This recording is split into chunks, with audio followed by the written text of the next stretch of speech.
Como todos ustedes saben, nosotros como dirección ejecutiva sistematizamos los respaldos de los conversatorios y los ponemos a disposición.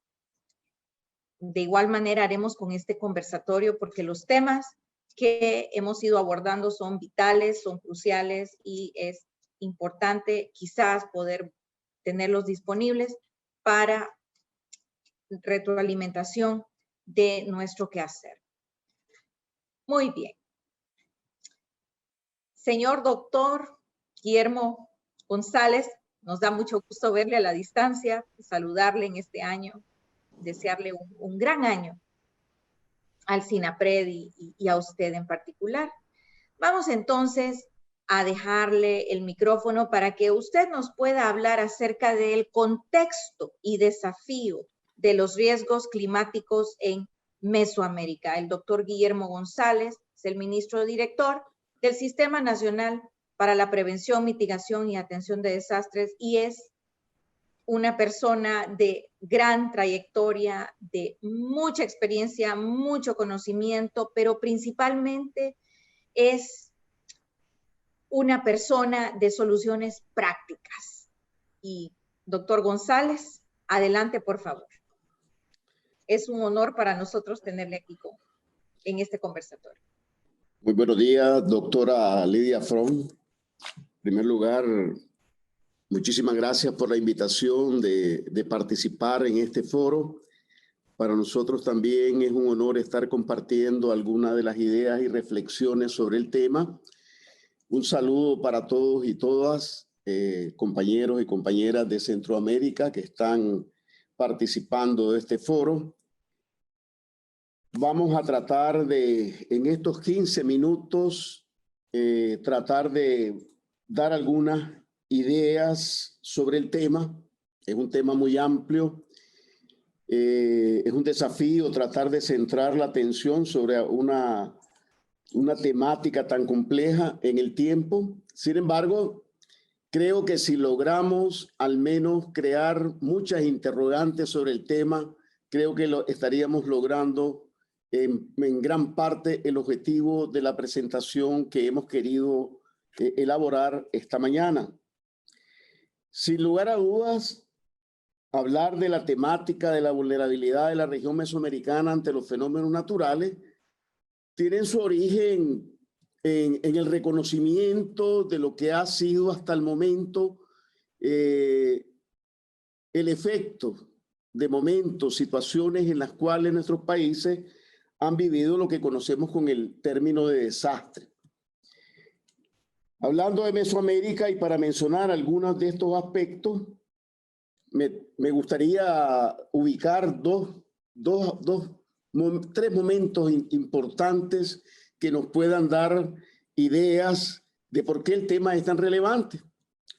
Uno es el año de 1985 y todos recordarán el sismo, el terremoto en México que provocó más de 4.000 millones de dólares en pérdidas, tanto materiales como en lo que significó la economía producto de un sismo y más de 6.000 personas muertas. En ese mismo año en Colombia, todos recordarán lo que se llamó el desastre de Armero, en el cual producto de un deslizamiento en noviembre de ese año, una avalancha, prácticamente ese pequeño pueblo desapareció del mapa, más de 25.000 personas quedaron sepultadas y otras tantas quedaron damnificadas y con daños incalculables a la economía colombiana que en efecto hasta hoy, digamos, es un ícono cuando se habla de temas de desastre en ese país. Si nos acercamos un poco más a nuestros 5 países en Centroamérica, hay un evento que para todos hasta hoy está en la memoria histórica, ¿verdad? Que se llama el huracán Mitch. El huracán Mitch, un evento que, visto desde distintas perspectivas, ha sido calificado como uno de los huracanes más potentes que se han presentado en el Caribe, pero que al final lo más importante es cómo él golpeó a una región de manera prácticamente integral, provocando más de 20.000 decesos y pérdidas y daños que se calculan en más de 6.000 millones de dólares. Muchos de estos daños y pérdidas, inclusive aún se perciben, son como cicatrices en el cuerpo de la región y están presentes en la memoria de familias, de comunidades, de pueblos enteros que hasta hoy en algunas ocasiones lloran a sus muertos. Entonces estamos hablando de una temática que en efecto tiene que ver con el desarrollo, tiene que ver con aspectos centrales del desarrollo humano y que lógicamente debe estar presente en todas las temáticas económicas y sociales en la vida moderna. La pregunta es si esta es una situación reciente o si siempre ha estado presente, ¿verdad? Y ahí yo quisiera remitirme a algunos aspectos para ir construyendo un tanto la idea de la reflexión sobre el tema. Quizás valdría la pena señalar que este tema de los desastres ha estado presente prácticamente en todos y cada uno de los momentos históricos de nuestros países e inclusive tendríamos que remitirlo inclusive en la construcción o destrucción de muchas de las capitales de nuestros países. Por ejemplo, cómo fue afectado Ciudad Antigua, ¿verdad? Producto de un fenómeno natural. León, en Nicaragua, ¿verdad? Una de las primeras ciudades que construyeron los españoles, también afectado. En Costa Rica tenemos ciudades importantes, ¿verdad? Que han sido afectados, Honduras, ¿verdad? La tragedia en Comayagua, en fin, poblaciones y capitales que han sido afectadas, ¿verdad? Por distintos fenómenos que han estado afectando el desarrollo de estas ciudades. Por tanto, el tema de los desastres no es un tema nuevo, ha estado presente en el desarrollo histórico y lo que ha ocurrido también en la historia es que sencillamente nuestras poblaciones, bueno, se han enfrentado al fenómeno y sencillamente se han trasladado a otro lugar para seguir el desarrollo histórico de la construcción de su vida. Entonces podríamos quizás establecer una primera idea. Es un fenómeno que ha estado presente en el desarrollo de Centroamérica. Es un rasgo inclusive característico de los lugares donde con frecuencia convivimos los centroamericanos, los mesoamericanos, y que está presente en la vida cotidiana de todos y cada uno de nosotros en el día a día. Pero ¿qué es lo que hace? ¿Qué es lo que hace que esta situación ocurra? Bueno, por un lado, una realidad objetiva. La región centroamericana, la región mesoamericana, es posiblemente en el mundo una situación particular donde un conjunto de países, ¿verdad? Conforman, ¿verdad? Un nexo geográfico que tiene como característica la conexión intercontinental de dos grandes masas, que son la América del Norte y la América del Sur, por un lado. Eso tiene una connotación en su desarrollo, diríamos, geológico. Es de las tierras más recientes y por eso nosotros tenemos fenómenos o eventos, ¿verdad? Que son propios de esa característica de la construcción geológica. Y el otro tema es que estamos entre dos grandes océanos, ¿verdad? Estamos por el este, por el lado del este, el Atlántico y más próximo el Caribe, y por el oeste el Pacífico. Es decir, tenemos la influencia de masas continentales, el desarrollo muy reciente desde el punto de vista geológico que hace la presencia de volcanes, la presencia de placas que están en continuo movimiento. Por tanto, queremos decir de que desde el punto de vista físico nosotros estamos en una región muy dinámica y que según los expertos señalan, en los próximos posiblemente 20 millones de años, esta región va a ser parte de modificaciones importantes, ¿verdad? Que lógicamente nosotros ya no vamos a ver, pero sí que es importante señalar la dinámica que tiene esta situación. Por tanto, estamos en una zona de alta peligrosidad natural, ¿verdad? Un ambiente físico, ¿verdad? Donde se combinan distintos aspectos, el marco geotectónico, el marco climatológico, orográfico, hidrológico, relieves importantes, ¿verdad?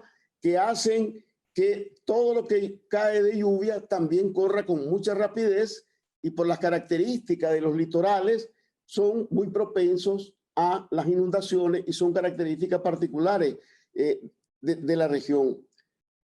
Entonces, una segunda idea importante es que nosotros vivimos no solamente en un área de peligro, sino de multiamenaza, que con frecuencia se combinan y que son capaces de incidir en la vida cotidiana de las poblaciones.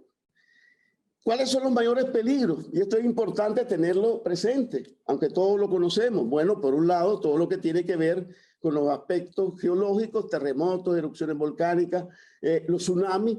Hay un listado enorme, ¿verdad?, de todos estos fenómenos, incluso en algunos sectores de nuestras poblaciones, por ejemplo, las poblaciones caribeñas, en la memoria histórica de muchas de ellas no está presente la idea de los tsunamis. Sin embargo, está registrado, hay evidencias que inclusive señalan que muchas de las culturas que vivieron, culturas precolombinas, fueron afectadas precisamente por fenómenos de esa naturaleza. Pero también tenemos fenómenos importantísimos como las inundaciones, huracanes, tormentas tropicales y sequías, que más recientemente son fenómenos que se están produciendo con más frecuencia y mayor intensidad. Y es precisamente lo que acabamos de pasar en el 2020 con la presencia de 2 huracanes en medio de 15 días, en un periodo muy corto, con una intensidad que prácticamente dejó muy sorprendido a muchos de los expertos que dan seguimiento a los temas climatológicos. Pero también hay que señalar que toda esta topografía que tiene nuestra región ha sido influenciada por la acción del hombre. La forma en que se han depredado los recursos naturales también ha venido incidiendo en que muchas montañas hoy están prácticamente, como diríamos en buen lenguaje nicaragüense, pelonas, carentes, ¿verdad?, de aquellos bosques, de aquellas cubiertas naturales que hacían de que el clima lograra un equilibrio con todos estos fenómenos y esta situación de estar entre 2 océanos. El otro aspecto que se ha venido dando en las últimas décadas también es la presencia de la mano humana también a través de los incendios forestales y agropecuarios que han venido cambiando en mucho las características de la región, inclusive incidiendo en los patrones de lluvia y lo que los expertos llaman la variabilidad climática. ¿Qué queremos decir entonces? Que vivimos en una región, y esta es una tercera idea, de que por un lado tiene, digamos, una conformación, una estructura natural que también el hombre ha venido incidiendo negativamente para que los fenómenos climáticos cada vez se tornen con mayor intensidad y con mayor frecuencia, provocando incidencia en los grupos humanos. Pero este es el lado de lo que llamaríamos las amenazas, los peligros. Nuestro tema hoy es el tema de la vulnerabilidad. ¿Y qué cosa es la vulnerabilidad? Y ahí es un tema que quizás es muy importante para todos los que trabajan con las pymes, porque al final este es el campo donde fundamentalmente el ser humano tiene que darle mayor importancia a las acciones cotidianas para poder enfrentar estas situaciones. Pero es importante tener claro el concepto. Hay 2 corrientes importantes que abordan este tema. Por un lado, vulnerabilidad entendida como estar propenso o susceptible a daños. Lógicamente, el ser humano, frente a todos esos fenómenos naturales que hemos mencionado, pues lógicamente siempre va a recibir un cierto impacto negativo de estos fenómenos. Si vivimos muy cerca de un volcán y hace erupción, pues lógicamente vamos a estar propensos a esto. Pero ahí ya vamos hablando de una frase que es si vivimos cerca del volcán, porque el volcán tiene siglos, muchos siglos de existir ahí. Es el ser humano el que se acerca al volcán. Si vivimos cerca de una ribera, de un río, pues lógicamente, y si decimos que nuestros territorios son propensos a inundaciones, el tema es que somos nosotros los que decidimos vivir en la ribera del río. Por tanto, la idea de estar propenso o susceptible a un daño también tiene que ver con las prácticas sociales en cuanto a decisiones que tomamos en dónde vivir, cómo vivir, etc. El otro tema es, o el otro enfoque sobre el tema de la vulnerabilidad, es cuando comenzamos a hablar de que si las personas o los grupos sociales tienen capacidades, ¿verdad?, para poder evitar, resistir o recuperarse de los daños. ¿Qué queremos decir? Que si decidimos vivir cerca o en la ribera de un río, la pregunta es que si tenemos capacidades para enfrentar una inundación o manejar el impacto negativo de esa inundación. Eso es bien importante porque entonces hay que pensar también en que la vulnerabilidad, y esta es la cuarta idea que quisiéramos decir, es un proceso de construcción social y que tiene que ver con aspectos del desarrollo. De hecho, algunos teóricos dicen que los daños, las pérdidas que provocan los fenómenos naturales, lo que evidencia son fragilidades con que construimos el desarrollo, los modelos de desarrollo que nosotros desarrollamos y por tanto a los cuales tenemos que prestar atención para evitar que terminen en daños y pérdidas, en otras palabras, en desastres. Por tanto, tenemos que ver que algunos aspectos de la forma en que los grupos sociales se han venido conformando en nuestros países, ¿verdad?, está ligado también a la construcción de mucha vulnerabilidad de cara a una realidad que es muy clara desde el punto de vista geológico, muy clara desde el punto de vista geológico, en fin. Y esto tiene que ver con algunos aspectos que queremos mencionar. Primero, el tema del crecimiento demográfico sin precedentes que ha tenido nuestra región en los últimos 40, 50 años. Este es un elemento importantísimo porque se ha dado como producto de un modelo económico que ha estado sustentado en una depredación de recursos naturales, ¿verdad?, que ha motivado que este crecimiento demográfico realmente después se expresa en una expulsión de muchos grupos sociales hacia las periferias de las ciudades sin las condiciones necesarias precisamente para poder enfrentar los fenómenos de la vulnerabilidad. El otro tema es una región donde ha estado también calcada por eventos, conflictos armados que también han provocado migraciones de poblaciones hacia las periferias de las ciudades. En otras palabras, se ha venido construyendo la vulnerabilidad de nuestras poblaciones. Deme la siguiente. Por ello, es que cuando hablamos de la vulnerabilidad en América Central, tenemos que ver la que se produce en dos grandes ámbitos. En ciudades que no han podido construir las capacidades necesarias para que las poblaciones vivan de manera segura, ¿verdad? Y es un hecho, y lo hemos venido observando en los últimos años, como muchas ciudades con frecuencia muestran inundaciones, muestran situaciones de deslizamiento por la ubicación de los barrios, ¿verdad?, en las zonas no apropiadas, pero también que en la periferia y en las ciudades de segundo orden también por el mismo hecho de no poder tener un modelo de desarrollo que invierta en la seguridad de la familia, de las personas, entonces también son muy frágiles frente a los fenómenos naturales. Deme la siguiente. Esto ha sido muy diferente a lo que ha ocurrido en lo que llamamos los países de primer mundo, pues, o los países industrializados, que han podido ir paulatinamente a través de su modelo de acumulación, también creando las condiciones de seguridad para sus poblaciones y por tanto estas poblaciones tienen una mayor capacidad para enfrentar y para evitar los daños que producen los fenómenos naturales. Esta es una quinta idea que es muy importante que tengamos presente. La vulnerabilidad en nuestros países obedece a una construcción social en la cual ha sido la carencia, la posibilidad de poder construir seguridad, lo que ha hecho que muchas poblaciones se vean altamente frágiles frente a los fenómenos naturales y es lo que evidenció, por ejemplo, un fenómeno tan importante como el Mitch, ¿verdad?, que evidenció no solamente en las capitales, sino también en las ciudades de segundo orden y en las zonas rurales, afectando enormemente a las poblaciones y que se expresa como daño humano y como daños materiales. Deme la siguiente.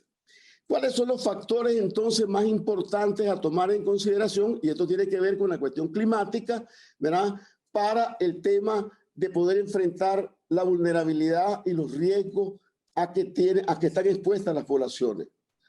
Primero, los factores que han sido, digamos, los que han incidido como producto de este modelo económico, como producto de este desarrollo un tanto no adecuado para nuestros países, ha sido, por un lado, el inadecuado manejo ambiental y la inestabilidad de los sistemas que ha llevado, digamos, a un incremento de la vulnerabilidad y que se expresa fundamentalmente en temas de inundación de cara a los fenómenos climatológicos.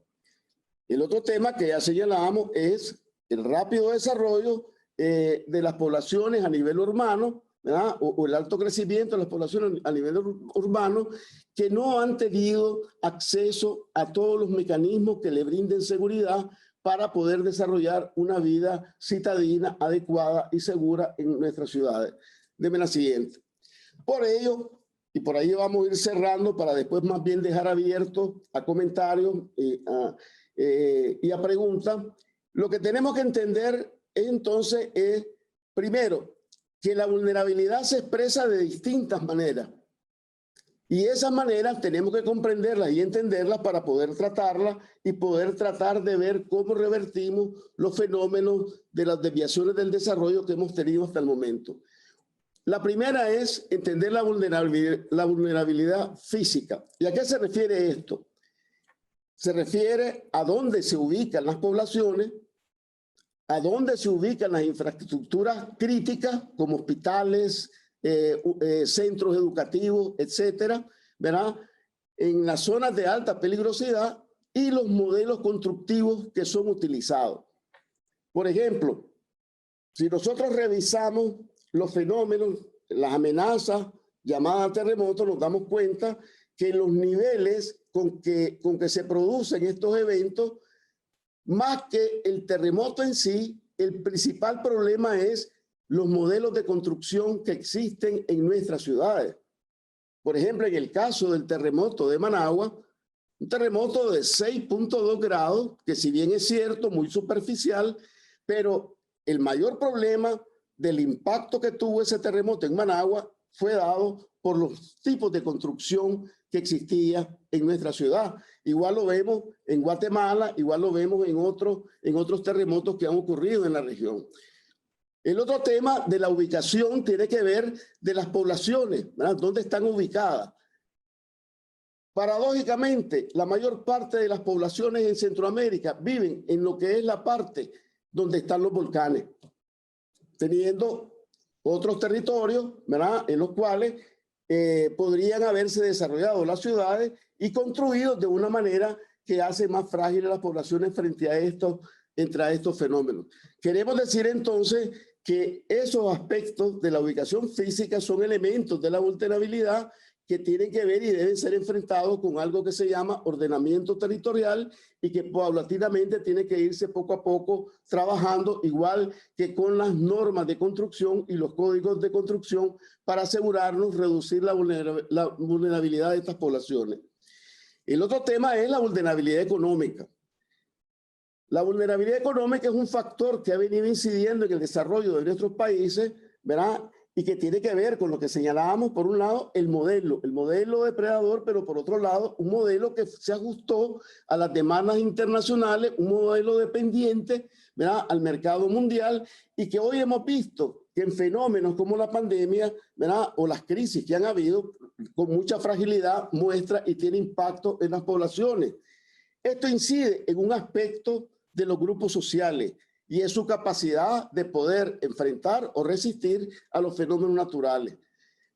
Las personas pueden sobrevivir a un fenómeno natural. El tema es si logran resistir a su impacto a medio y largo plazo, o si logran recuperarse para poder seguir desarrollando sus actividades económicas. Y eso es muy importante.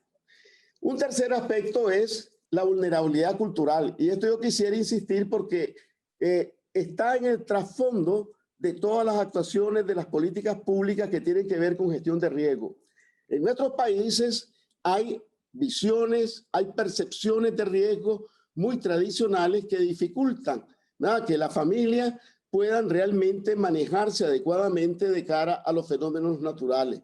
Por ejemplo, las familias que viven alrededor de las riberas de los ríos, las familias que viven alrededor de la ribera de los lagos, ¿verdad?, o en las riberas de las costas, ¿verdad?, en algunas ocasiones sus visiones tradicionales, su visión de riesgo no les permite comprender, ¿verdad?, que ellos al final se están exponiendo innecesariamente a fenómenos de ese tipo y son lo que debemos de trabajar para evitar que puedan ser, digamos, impactados negativamente por los fenómenos naturales. Deme la siguiente. El otro tema es la vulnerabilidad ambiental, ¿verdad? Venimos construyendo lamentablemente en algunas zonas, ¿verdad?, aspectos negativos que depravan los recursos naturales y que van creando mayores niveles de vulnerabilidad a la familia.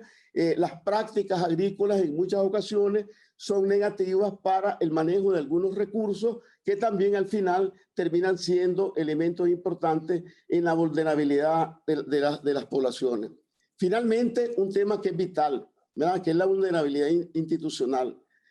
A pesar de que hemos vivido constantemente con fenómenos de gran impacto, ¿verdad?, en las poblaciones, los cambios en las prácticas institucionales no han caminado al mismo ritmo. De hecho, después del huracán Mitch, si bien es cierto, se comenzaron a construir sistemas nacionales de atención a la gestión de riesgo, aún su desarrollo es bastante limitado y es necesario avanzar de las prácticas emergencistas a una práctica que tenga que ver más con la construcción de la gestión de riesgo y algo que sería muy importante en lo cual inclusive Nicaragua ha venido cultivando una enorme experiencia y es el hecho de que la acción institucional esté combinada con una población pensando en ella, no como objeto, sino como sujeto importante de la construcción de toda una política de programas y actuaciones que tienen que ver con la gestión de riesgo. En fin, de todo esto, lo más importante es quedar claro lo siguiente. Frente a los fenómenos naturales, la actuación frente al fenómeno en sí es poco lo que podemos hacer. Poco podemos hacer con el manejo del huracán. Lo que podemos hacer es trabajar en dar capacidades a las poblaciones para que lo sepan manejar, que se puedan autoproteger, que puedan contribuir, ser sujetos, ¿verdad?, de cómo manejarse para evitar los impactos negativos de los fenómenos naturales. Pero también como parte de la política pública, y es otro aspecto que nosotros hemos venido trabajando muy de fondo, es crear las condiciones y contar con los recursos para que las personas, la familia, las comunidades sean capaces de recuperarse rápidamente, porque de esa manera también estamos contribuyendo a no crear el caldo de cultivo para que otro fenómeno vuelva a impactarlos negativamente y por tanto romper ese ciclo, ¿verdad?, que si lo dejamos al natural, genera el fenómeno natural, golpea a la familia, la lleva a la pobreza, se torna más pobre y por tanto en el siguiente fenómeno vuelve a caer en más pobreza y ese es el ciclo en el cual la política de gestión de riesgo tiene que ser muy clara, muy transparente y tomar a la población no como objeto, sino como sujeto y protagónico, un sujeto protagónico de la construcción de las acciones y los programas de gestión de riesgo. Nosotros creemos que el tema de la vulnerabilidad, y quiero felicitarlos por haberlo tomado de esa manera, es un abordaje muy importante porque al final, con el fenómeno, sí es importante conocer cómo los fenómenos naturales impactan en el ambiente, impactan en las poblaciones y debemos conocer su comportamiento. Pero lo más importante es, una vez que conocemos el fenómeno natural, preparar a las poblaciones, hacer que conozcan bien cómo se comporta el fenómeno, darle las condiciones necesarias para que puedan autoprotegerse y de manera estructurada y organizada puedan también ser parte del proceso de recuperación y reconstrucción, que al final es lo que modernamente también se conoce como el concepto de resiliencia. Entonces, creo que nos hemos ido un poco más de los 15 minutos, ¿verdad? Pero estaríamos abiertos a comentarios, a preguntas para que abordemos un tanto el tema. Muchísimas gracias, doctor González, por esa ponencia que nos lleva a pensar acerca de la gestión eficiente del riesgo. cómo podemos apoyar a las MIPYMES en Mesoamérica para que pueda existir una gestión eficiente del riesgo, no solo climático, que enfrentan nuestras MIPYMES, fortaleciendo capacidades, creando condiciones. Vamos a seguir ampliando sobre este tema y para ello yo invito a la secretaria ejecutiva de CEPREDENAC que pueda abonar a estas reflexiones desde una perspectiva regional.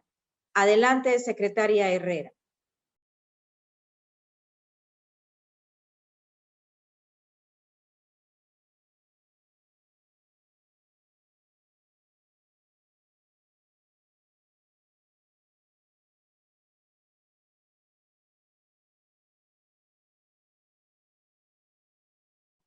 Muy bien. Creo que no tenemos a la secretaria con nosotros. Vamos a darle entonces el micrófono a el ingeniero Douglas Salgado. El ingeniero Douglas Salgado es nuestro enlace en lo que es la Red Mesoamericana para Gestión Integral de Riesgos de Desastres. En la red promovemos intercambio, buenas prácticas y mucho conocimiento en lo que es la gestión integral del riesgo de desastre. Y en ese sentido, también hay entregables importantes como una plataforma en tiempo real que tiene más de 1,400 capas de geodatos y de información geoespacial para toma de decisiones. Quisiera mencionar que el ingeniero Salgado ha sido enlace en el ámbito de la Red Mesoamericana de Gestión de Riesgo de larga data, y a él nos compartirá cuántos años nos ha acompañado. Y el ingeniero Salgado tiene, además de esta experiencia regional, mucha experiencia en lo local. De ahí que nos va a estar compartiendo su perspectiva frente a lo que son los riesgos climáticos, lo que él ha experimentado como riesgos que han vivido MIPYMES, de conocimiento cercano de él, y también algunos visos de opciones que podemos adoptar para mitigar riesgos en las MIPYMES. Adelante, ingeniero Salgado. Sí. Buenos días a todos. ¿Sí, me escuchan bien? ¿Sí? ¿Tengo buen retorno? Sí, adelante. Perfecto. Sí, buenos días a tan distinguido panel. Después de haber escuchado esa exposición tan elocuente del doctor González, enviarles el saludo también, esa clase magistral prácticamente nos ilustró el proceso no solo de la gestión del riesgo de desastre en lo que es Mesoamérica en sí, la contextualización de lo que tiene que ver la importancia de la dinámica de las amenazas naturales en esta área intertropical, ¿verdad? Que prácticamente es un conjunto, como muy bien lo reseñó el doctor González, de toda la parte de lo que es geodinámica interna y lo que es geodinámica externa. Y obviamente todo lo que tiene que ver con la construcción histórica que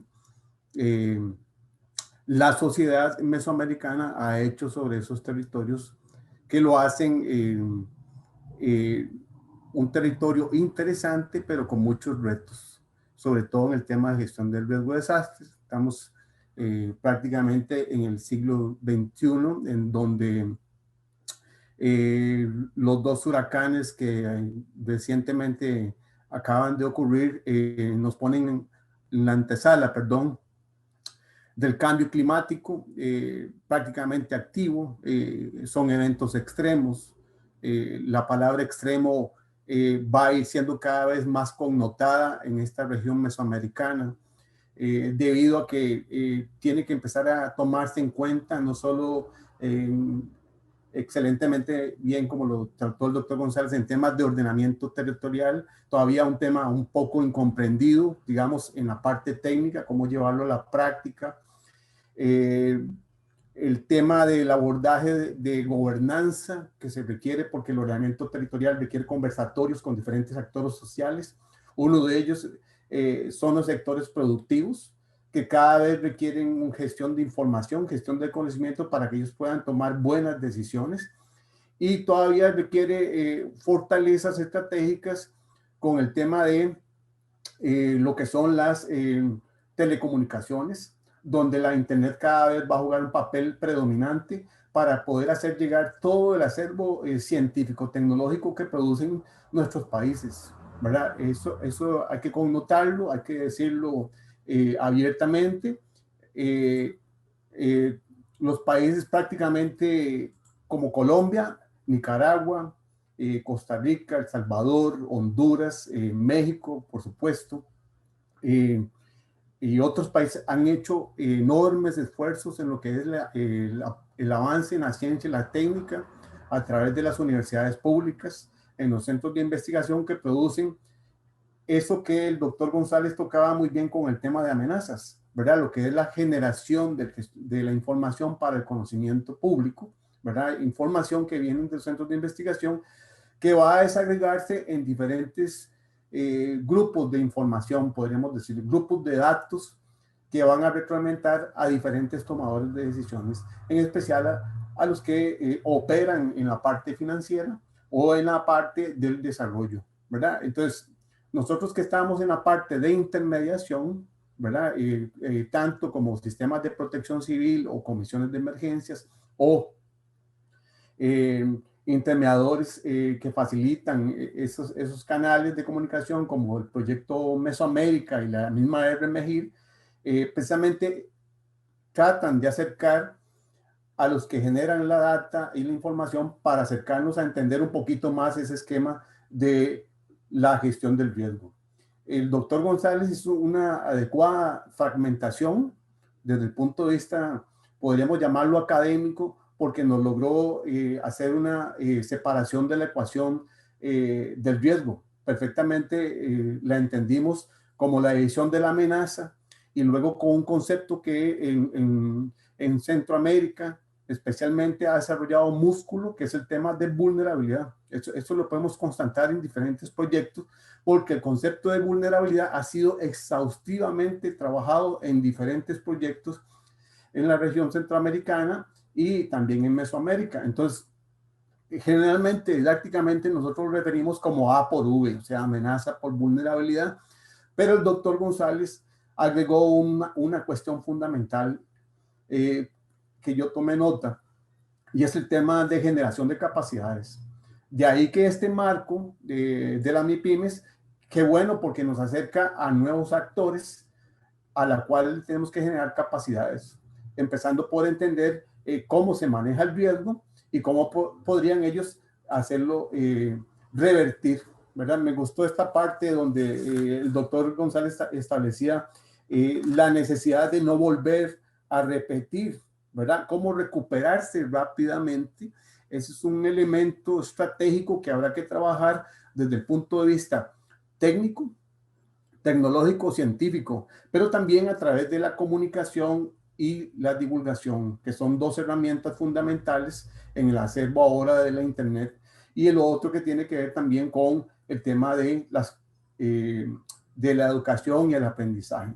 Voy a compartirles una breve presentación que está muy a tono, sin habernos llamado por teléfono con el doctor González, está muy a tono y con el debido respeto, permítanme compartirlas.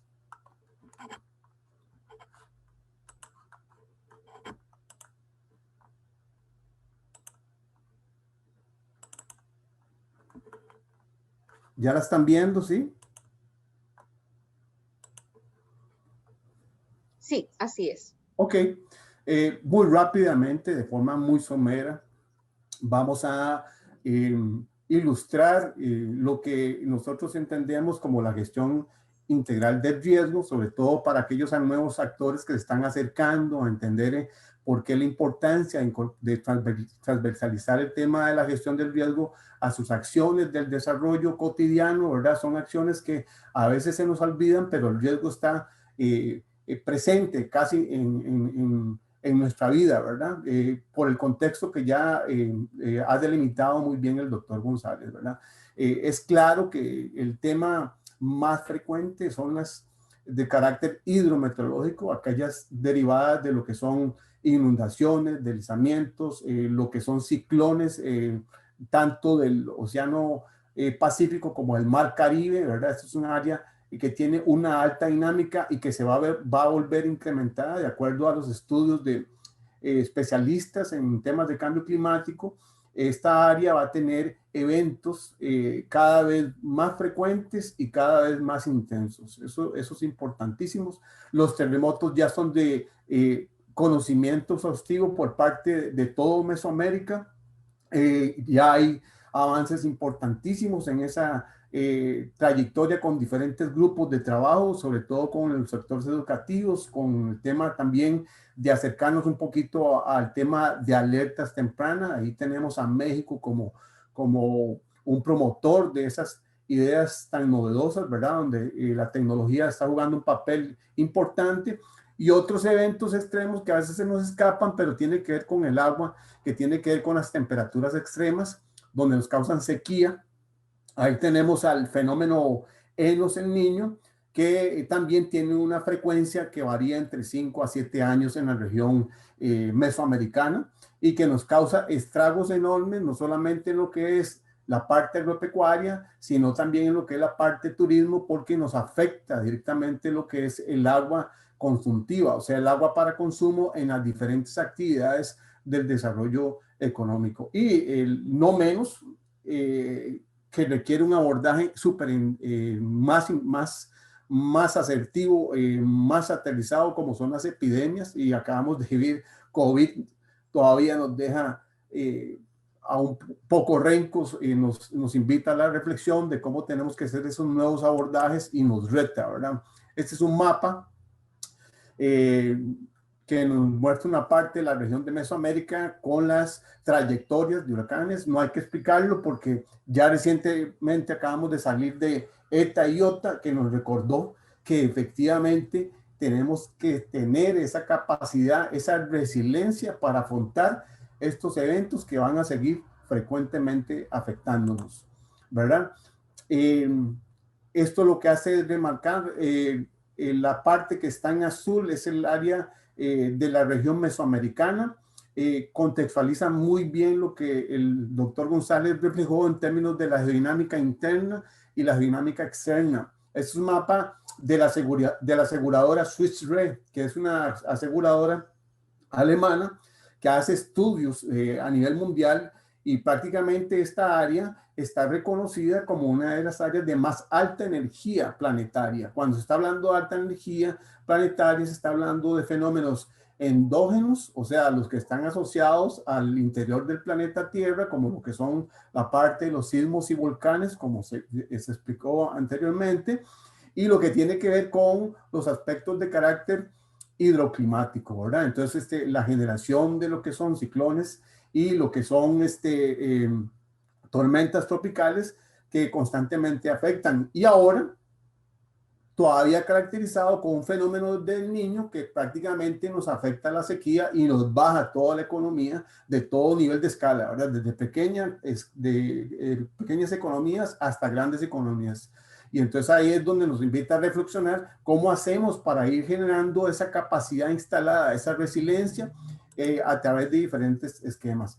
Los estudiosos como por ejemplo Label, Cardona, que son prácticamente nuestros promotores del conocimiento, de entender conceptualmente cómo trabaja el riesgo, precisamente hacen una desconexión de no solamente entender el tema del fenómeno físico per se como un evento dañino, sino también con un evento relacionado precisamente con el desarrollo, las condiciones de la sociedad, ¿verdad? Esas dos variables se van a conjugar para acercarnos a un escenario que se llama probabilístico. O sea, cuando los dos escenarios se juntan, tenemos la probabilidad de ser impactados, y ante esa probabilidad surge la ciencia que intenta medirla, que intenta acercarse, aproximarla para decir el cuándo, ¿verdad? En dónde y el cuándo, pero esto todavía es difícil, ¿verdad? Se requiere un poquito al tema de la estadística para poder determinar en cierta medida el riesgo, ¿verdad? Que sigue siendo una condición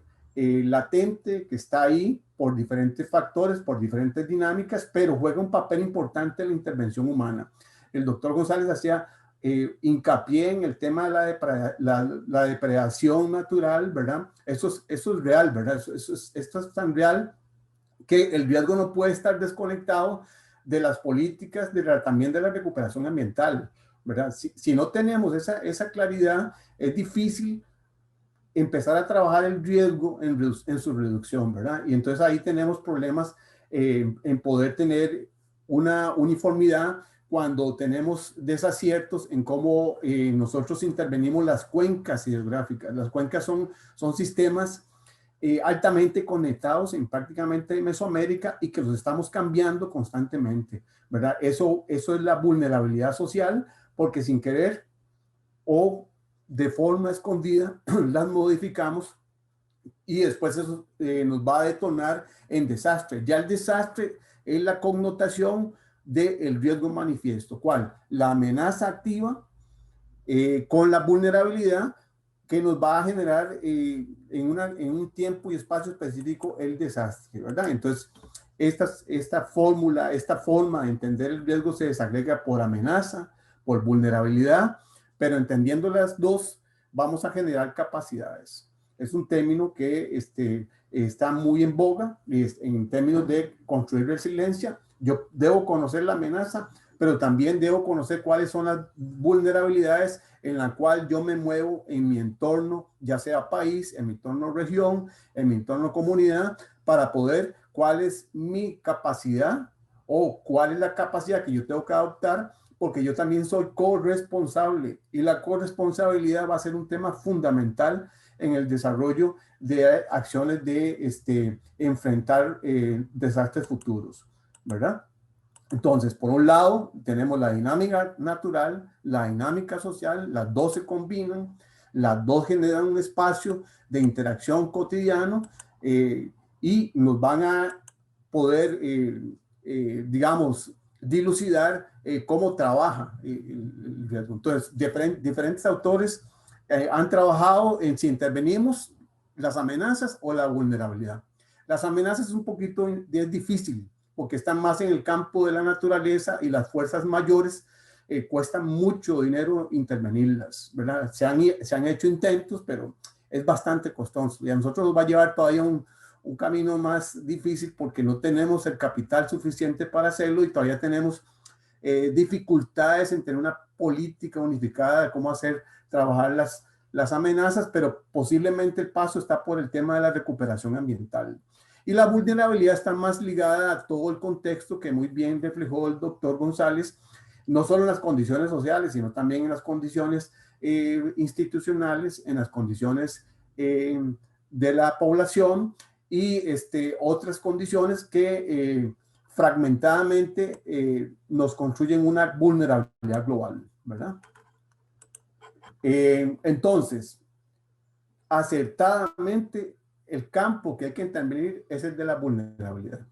Empezamos por un proceso de organización, empezamos por otro proceso que es educación, formal, no formal, básicamente entendiendo cómo trabajan las amenazas, eso sí lo podemos hacer. Tenemos datos e información en todos los países que debemos llevar a los diferentes sectores para entender cómo trabaja cada fenómeno, el volcánico, el sísmico, el fenómeno ENOS, el tema hidrometeorológico, la niña, etc.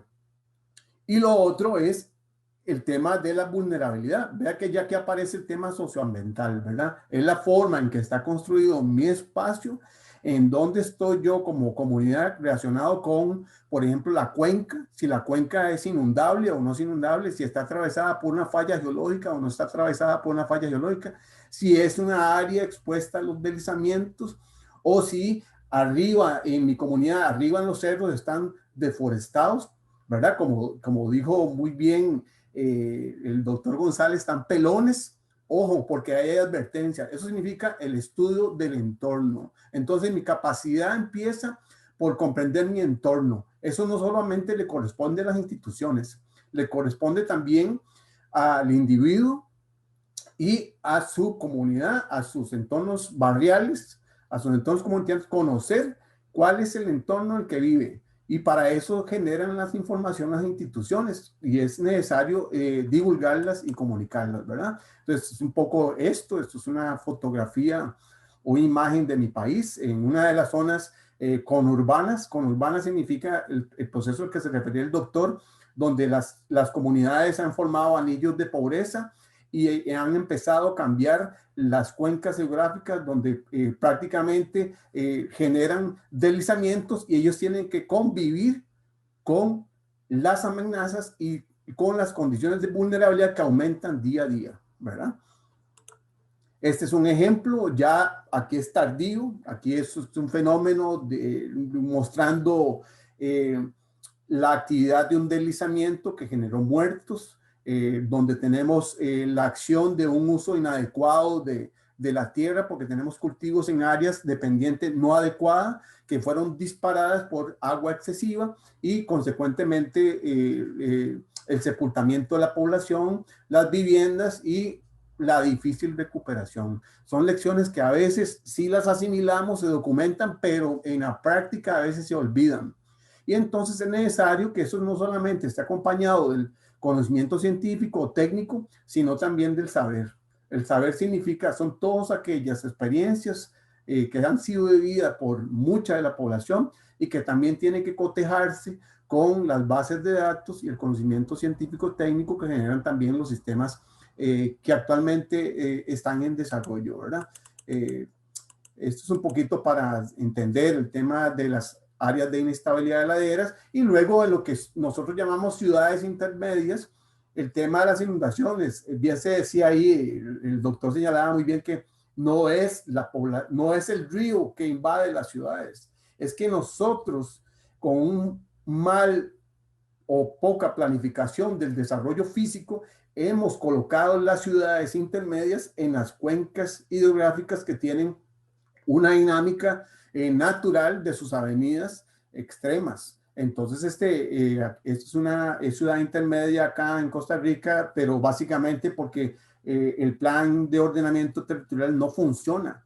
Y entonces ahorita está extendida sobre el área de inundación. Entonces, aquí el problema de la pérdida de recursos comerciales, de recursos de los stock que tienen las empresas, recurrentemente tienen un periodo de retorno de aproximadamente cada 4 o 5 años. Cada 4 o 5 años se está perdiendo su stock, ya sea comercial, ya sea en la parte agropecuaria o incluso el tema de la emergencia, que todavía sigue siendo una cuestión muy fuerte en nuestros países, ¿verdad?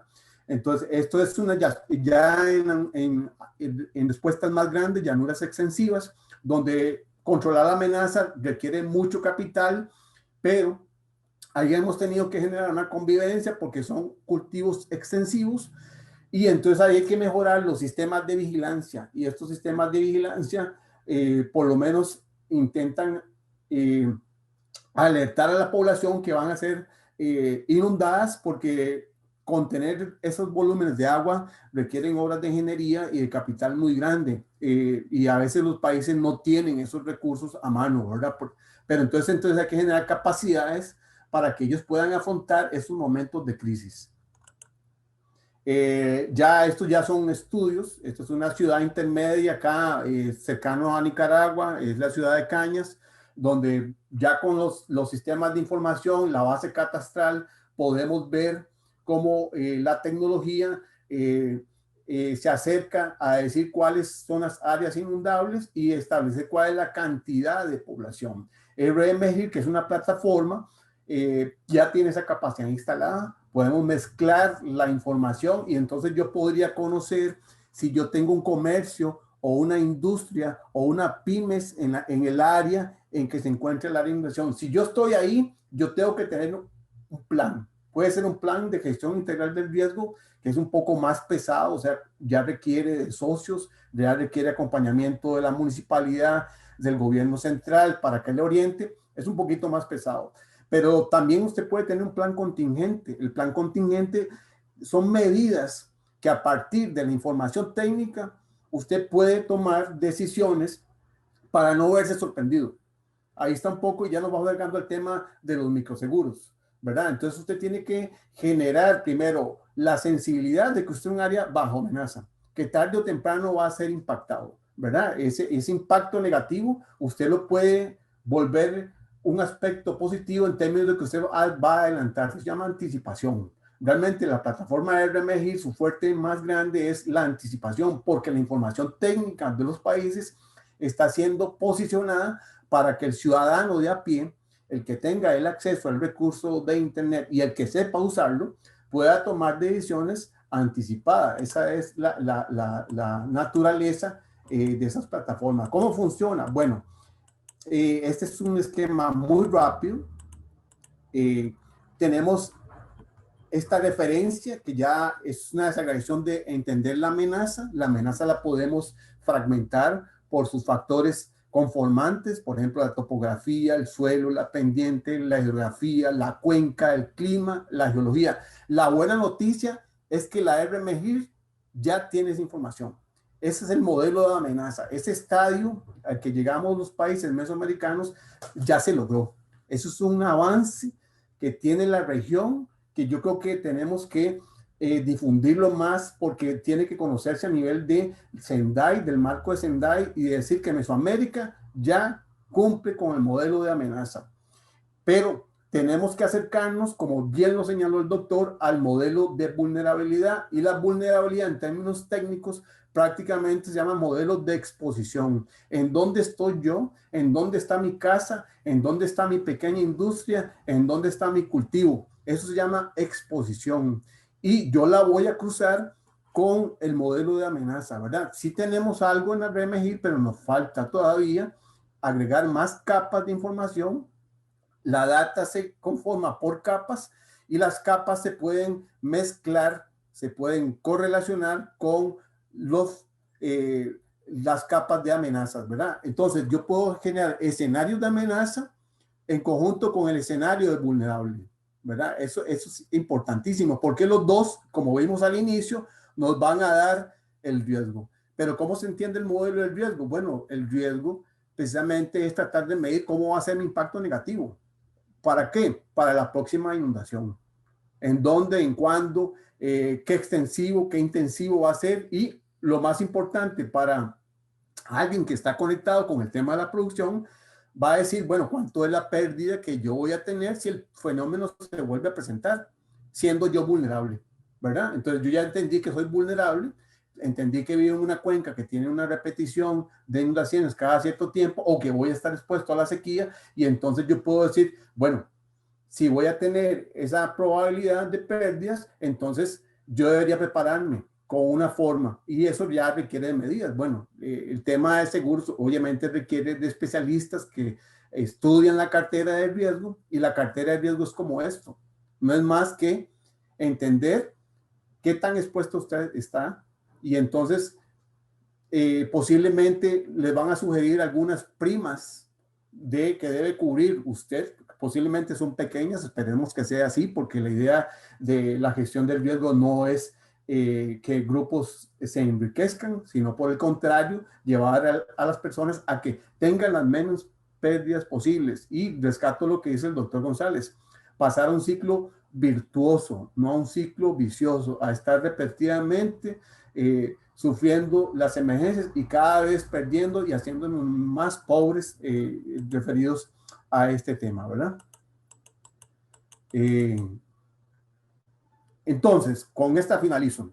Podríamos ver 4 fases fundamentales: la prevención y mitigación, que es donde trabaja la parte de Mesoamérica; el tema de preparativos, donde CEPRENAG ha hecho enormes esfuerzos en esa línea con diferentes proyectos, ¿verdad? Y los dos, prevención y preparación, están muy ligados con la identificación del riesgo. La identificación del riesgo va a llevar el tema de conocer exhaustivamente las diferentes amenazas, las multiamenazas, como llamó muy bien el doctor González, y un tema que nos hace mayor fuerza, y ahí sí hay que reconocerle al proyecto Mesoamérica eso, la comunicación del riesgo. La comunicación del riesgo es fundamental, se hace a través de diversas plataformas con diferentes actores, que no necesariamente son especialistas, no son los especialistas de los sistemas de protección civil, sino que son los actores que ocupan la data de amenaza y el tema de reconocer que son vulnerables, porque no todo el mundo reconoce que es vulnerable. A veces todavía siguen pensando que los fenómenos volcánicos y los sísmicos son castigos de Dios. Y lo otro, el esfuerzo fundamental de las brigadas, los trabajos de respuesta que se requieren, lo cual ya existen instituciones que ya tienen larga data y experiencia en Centroamérica y que tienen muy buenos esquemas, por ejemplo, en el sistema comando incidentes para responder a las crisis, ¿verdad? Y un tema que nos falta fortaleza, recuperación y rehabilitación, que es, rescato lo que estableció el doctor González con el tema de resiliencia, pero todavía está un poco suelto, porque si bien la recuperación lo vemos como el tema de recuperar los stocks o la infraestructura, también tiene que ver con la recuperación de las personas y generar esa capacidad instalada a partir de las lecciones aprendidas. Y entonces ahí es donde cerramos el ciclo para que las personas cada vez cuenten con más medidas de anticipación y con mejores accesos a recursos de recuperación de su capital o de sus pérdidas, ¿verdad? Esta es la parte interesante del riesgo, que ya no se ve como una cuestión de emergencia, sino se ve más bien como un agente de toma de decisiones inteligentes que usa la información para que yo pierda menos en la repetición de toda la dinámica que está ocurriendo en la región mesoamericana. Hasta aquí mi intervención y gracias por el espacio. Muchísimas gracias al ingeniero Salgado por complementar lo que muy bien nos enseñaba de manera magistral el doctor González. La gestión eficiente del riesgo por parte de las pymes. ¿Cómo podemos ayudarles, tanto los especialistas de protección civil como también los especialistas en políticas pro pymes? Nos mencionaba el doctor González, fortaleciendo capacidades en esas MIPYMES para que puedan estar mejor preparadas, para que puedan entender de manera práctica cómo manejar el riesgo. Y nos decía el doctor González, creando las condiciones para que las MIPYMES sean capaces de recuperarse rápidamente. Sí, mencionaba el doctor ese círculo virtuoso. Y bien, pues el ingeniero Salgado nos habla de la amenaza por vulnerabilidad. Debemos ayudarle a las víctimas para que comprendan las amenazas, pero también su propia vulnerabilidad y que construyan o planes de gestión de riesgo o planes contingentes que les ayuden a lo que mencionaba el doctor González, a recuperarse lo más rápidamente posible. Y en este escenario de gestión eficiente del riesgo, entra el tema de los microseguros. Por eso hemos invitado hoy al señor Denis Alemán, gerente de Cerinsa, para que nos hable acerca de cuáles son las opciones. ¿Existe un menú para las MIPYMES? Sí, ¿cómo podemos difundir también estas soluciones? Porque lo mencionaba el ingeniero Salgado, cada 4 años hay MIPYMES que están perdiendo el stock, están perdiendo maquinaria, hasta los propios implementos de trabajo. Entonces, hay oportunidad y espacio para que Protección Civil y nuestros enlaces de MIPYMES trabajemos juntos en dotar a las MIPYMES de opciones para construir círculos virtuosos. Tenemos datos, lo mencionaba el ingeniero Salgado, hay información, está la plataforma de la red. Hay que entrenar, hay que educar, hay que enseñar, hay que sensibilizar. Licenciado Denis Alemán, el micrófono es suyo, adelante. Muchas gracias. Muy buenos días a todos. Agradecemos el espacio de poder compartir lo que Cerinsa oferta, lo que Cerinsa ofrece en la región de Centroamérica. Gracias, doctora Lidia Fron, por permitirle a Cerinsa tener este espacio y poder compartir nosotros desde la perspectiva de la oferta. Ya el doctor Guillermo y Douglas nos han ilustrado ampliamente y claramente el problema que tenemos que atender, el problema que afrontamos. Y es aquí donde Cerinsa viene a compartir lo que está ofreciendo en la región. Permítame compartir la presentación.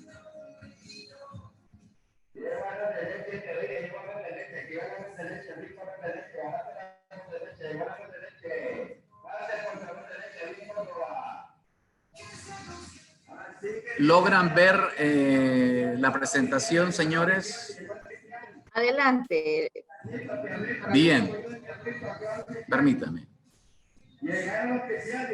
Bien, entonces quiero compartirles que Cerinsa significa servicios inclusivos.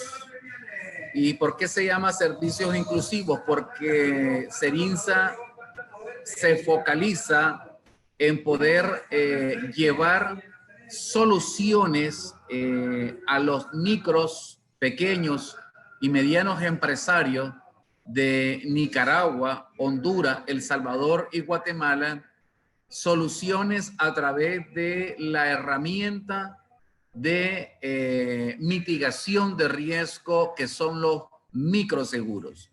Entonces quiero compartirles que lo que nosotros promovemos es la comercialización de productos de microseguros, ¿verdad?, en los países que les he mencionado. Y quiero decirles que la palabra microseguro está referida y está regulada en la ley de seguro de cada país como aquella solución que ofrece un beneficio económico hasta los $10,000. Entonces, por eso viene la palabra de microseguro desde la perspectiva técnica en la industria de seguro. Entonces, ya después, cuando el beneficio o la indemnización pasa de los $10,000, entonces ya estamos hablando de un seguro convencional. Quiero compartirles que lo que Cerinsa realiza es un rol, una actividad de asistencia técnica para que entidades como instituciones de microfinanzas, que son los que atienden a los micros, a los pequeños, a los medianos y a los grandes comerciantes, ¿verdad?, que están vinculados en el mundo de las MIPYME, pueden realmente tener acceso al producto. Y esto lo hacemos con el respaldo de una reaseguradora que tiene presencia en el continente de América, que se llama Pan American Life. Y en el caso de Nicaragua, su contraparte es Seguros América. Entonces, vamos a ir compartiendo lo que nosotros hacemos. Entonces, aquí está la misión de Cerinsa. Lo que hacemos es que promovemos los microseguros para poder cumplir con la inclusión financiera de los sectores de bajos ingresos. Esto para nosotros, el microseguro es una mitigante de riesgo, ¿verdad? Ya el doctor Guillermo y Salgado nos han ilustrado ampliamente el problema. Entonces, somos una empresa social porque lo que buscamos es que cada centroamericano esté protegido. ¿Qué es lo que buscamos? Incrementar la resiliencia de las poblaciones de bajos ingresos a través de esa herramienta poderosa que se llama microseguro.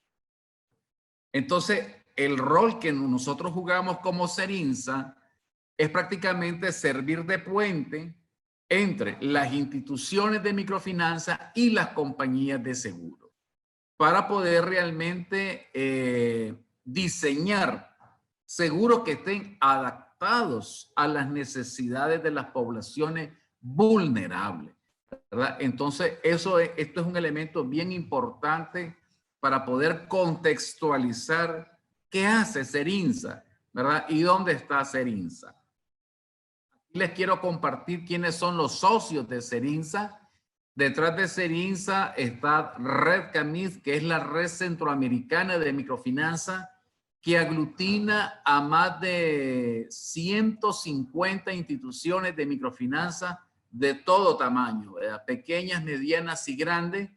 También está ADA Luxemburgo, una entidad que respalda mucho el tema social en todo el continente de América, pero en especial América, ¿verdad? Y entonces están con nosotros también como socios.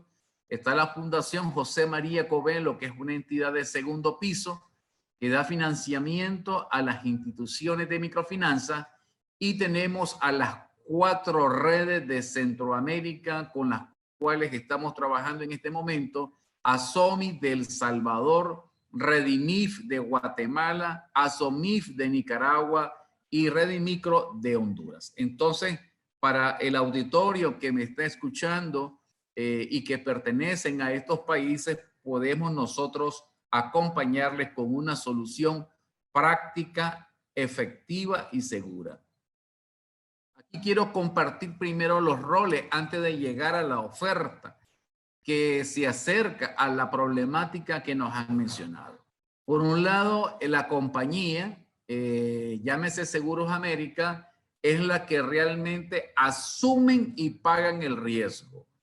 En el caso de nosotros de Serinsa, lo que hacemos es dar ese acompañamiento. No somos una reaseguradora, no somos aseguradora, no somos broker, somos una empresa social que buscamos que todo centroamericano tenga un mecanismo de protección ante los riesgos diversos que se enfrenta él como individuo, como familia, como empresario, etcétera.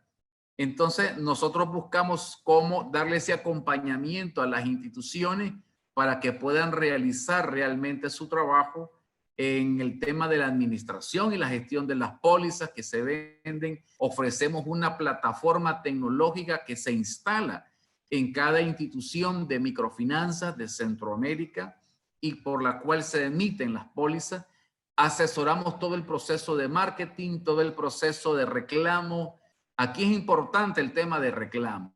Quiero comentarles que los microseguros que oferta Serinsa están diseñados para que sean pagados, ¿verdad?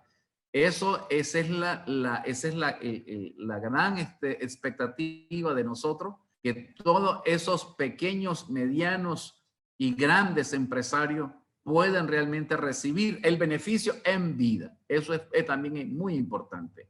También apoyamos todo el tema de gestión de cobranza en el sentido de las pólizas y todo el proceso de renovaciones de las pólizas. Y el canal de comercialización es la institución de microfinanzas, ya sean reguladas por CONAMI, ya sean reguladas por la CIBOIP, en el caso de Nicaragua, las cooperativas, asociaciones sin fines de lucro, agentes no bancarios. Y aquí, cuando digo otros canales, entran el canal de la MIPYME. Entonces, aquí quiero compartirle cuántas instituciones por país están ya realmente promoviendo, comercializando los microseguros. Y ahí ustedes lo tienen, están los 4 países y ahí están los logos de las instituciones, ¿verdad? Si ustedes las conocen, son instituciones que están gozando de la promoción de estos microseguros y que están realmente protegiendo a sus clientes con esta herramienta poderosa. Y ahora aquí quiero comentarles los productos. Los productos en este momento que nosotros estamos ofreciendo, que ya llevamos desde el 2016 a la fecha, quiero compartirles que son productos de vida, ¿verdad? Productos de accidente, de cáncer, asistencia. Y al final, acercándome al final de la presentación, les voy a presentar lo que próximamente vamos a ofertar en materia de riesgos catastróficos como son el tema de la inundación, como el tema por exceso de lluvia, sequía y terremoto. Entonces, ligado a lo que ustedes están haciendo, entonces aquí quiero compartirle lo que nosotros estamos ofreciendo. Pero antes de esto, quiero compartirle cuántas pólizas hemos vendido por años.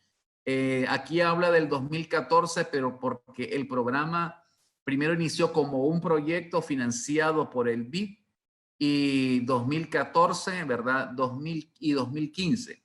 Entonces se pudo demostrar que la solución era realmente efectiva, y es así que en el 2016 se constituye Serinsa como una empresa donde los socios, ya se lo he mencionado, y el mayoritario es Red Camif, porque estamos enfocados en el sector de las microfinanzas, pero también podemos hacer un esfuerzo de coordinación con ustedes para poder también llegar al tema de las MIPYME.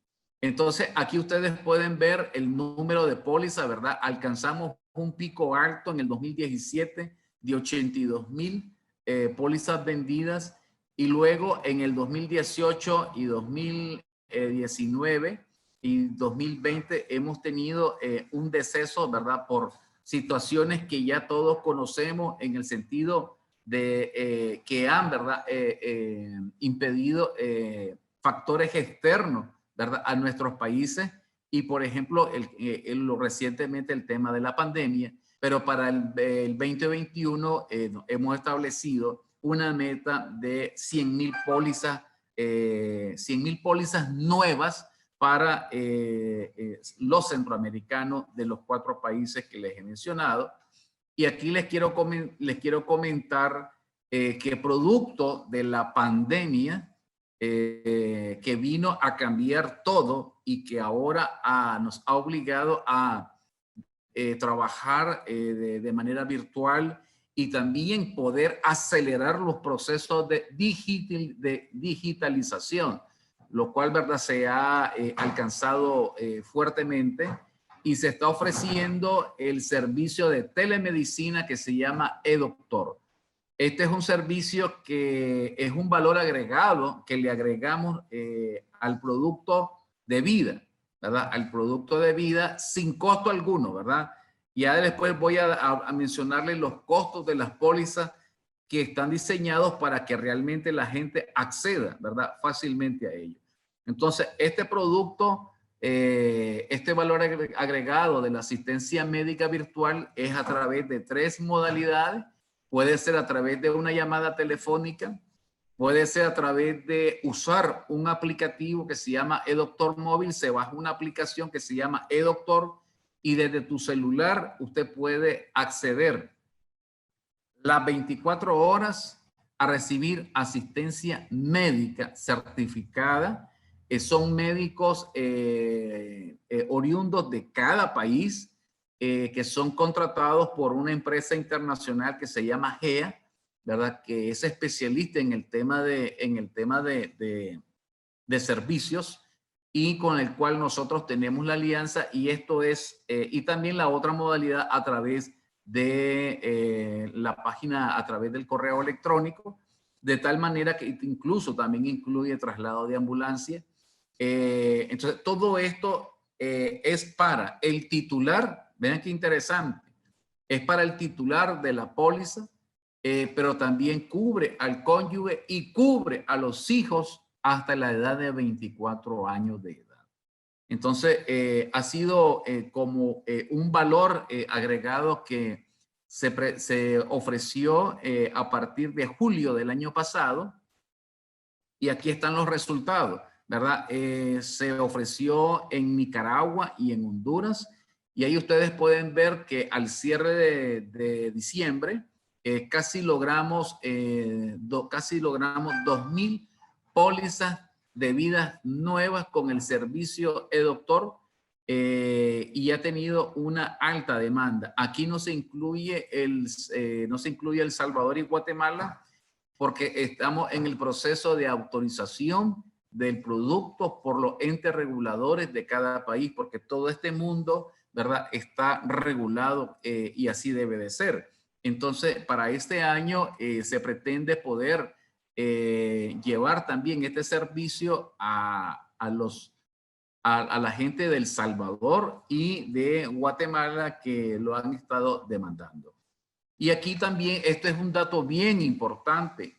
En materia de lo que nosotros hacemos, hay un indicador por excelencia y es el indicador de la siniestralidad. Es decir, cuántos siniestros realmente se dan, ¿verdad? Se están cubriendo, se están pagando. Y el indicador regional fue del 15%, pero donde hubo más siniestros es en Nicaragua y en Guatemala. Entonces, este indicador, por ejemplo, de Nicaragua, a nosotros nos alegra porque se va acercando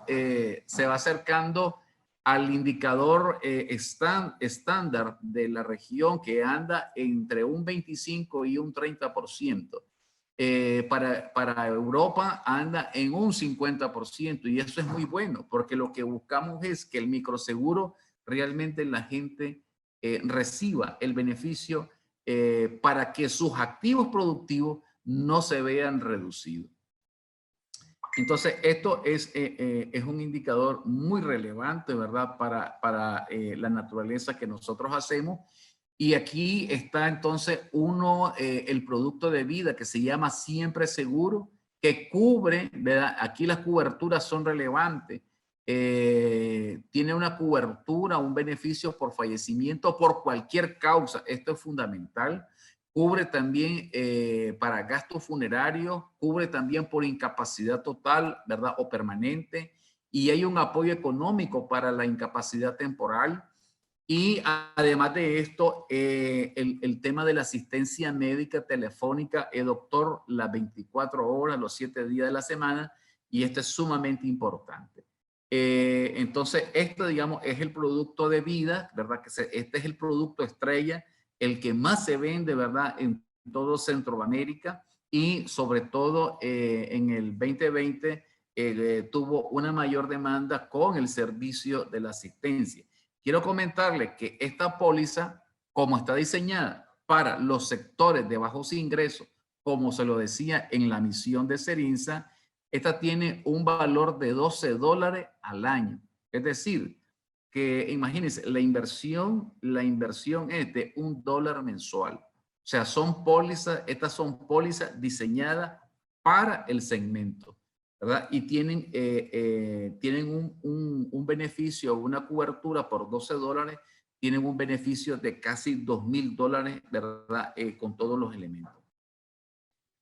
También está la póliza de accidentes personales. Este es bien importante. En Centroamérica muchos usan el tema de la motocicleta, y esto es fundamental porque esto es una renta diaria por incapacidad total o parcial.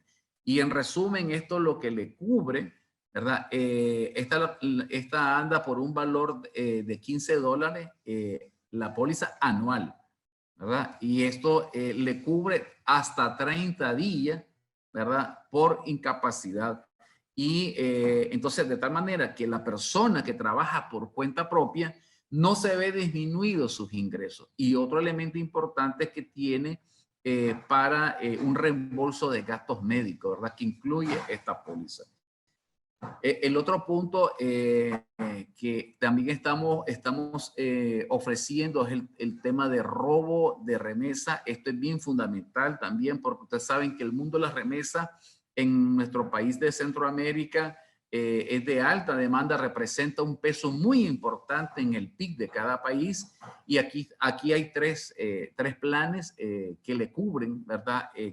Por $0.65 que cuesta el plan 1, tiene una cobertura, ¿verdad?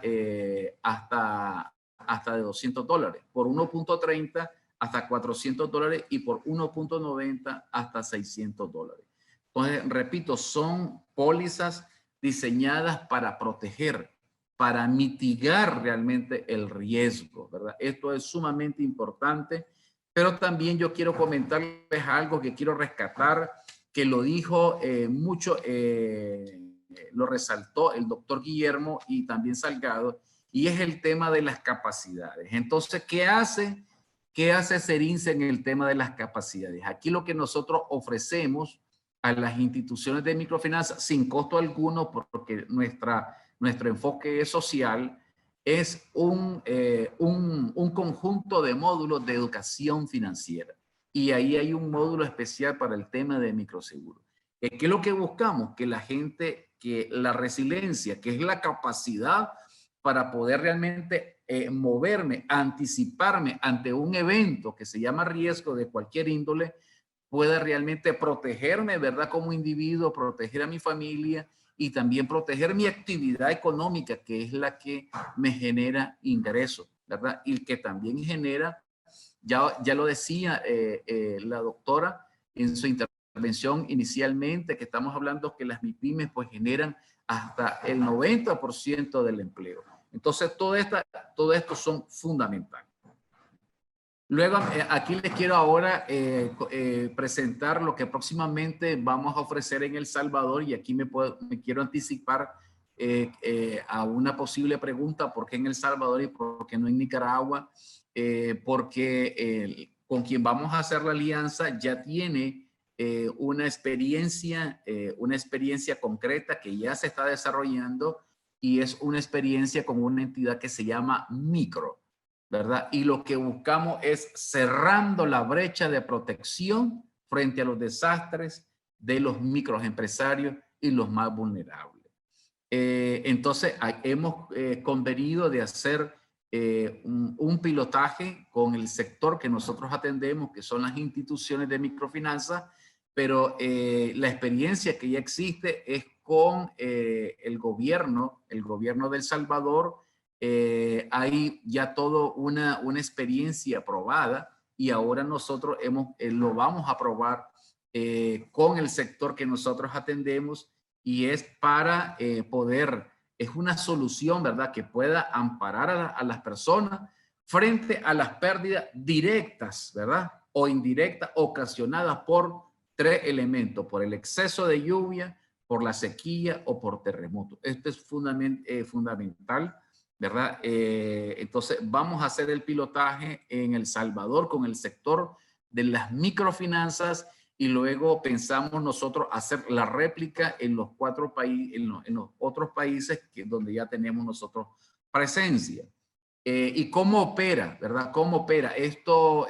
¿Cómo opera el seguro por índice de micro? Ya un poco Salgado también mencionaba este punto, pero miren qué sencillo. Esto opera satelital, ¿verdad? Esto es un seguro paramétrico satelital, que es el monitoreo es remoto a través de un satélite, y lo que luego identifica, ¿verdad?, el desastre, que ya lo podemos ver como paso número 2. El paso número 2 pasa, el punto número 3 pasa a esa plataforma de cálculo, detecta, define e informa.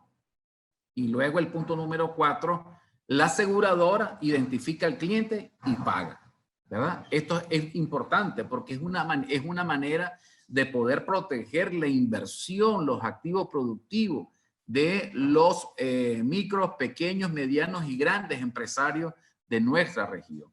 Y el punto número 5, el cliente es informado a través por un mensaje de texto, ¿verdad? Es fundamental. Y otras características que tiene este seguro contra los desastres catastróficos, como ya los mencionó el doctor Guillermo y Salgado. Entonces, aquí vemos que por un lado, fíjense bien las características. Uno, sin reclamaciones ni papeles, ¿verdad? Ni papeleo. O sea, todo esto se suscribe en la póliza.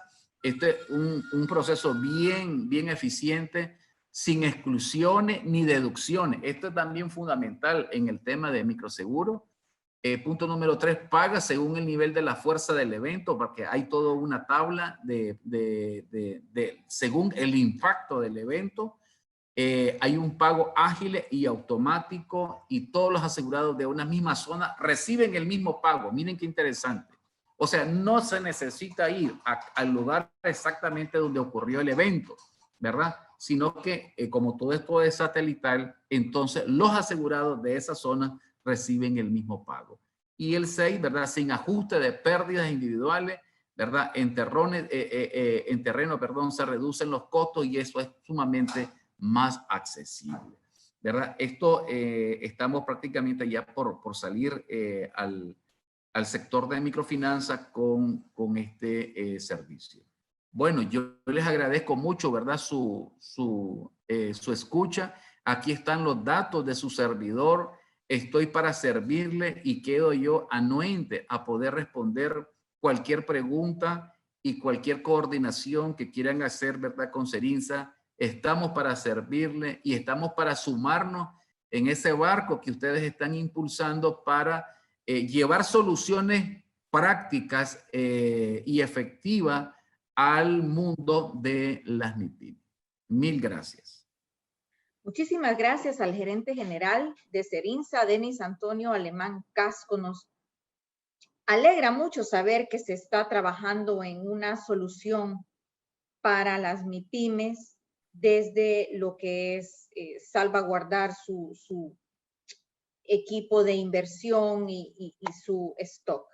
Muy bien, tenemos 10 minutos para consultas, comentarios y para ello solicito utilizar la opción de la mano levantada y pido a Ronald González que nos ayude a moderar este espacio. Adelante, por favor, siéntanse en libertad de comentarle al doctor González, al ingeniero Salgado o bien al gerente Alemán.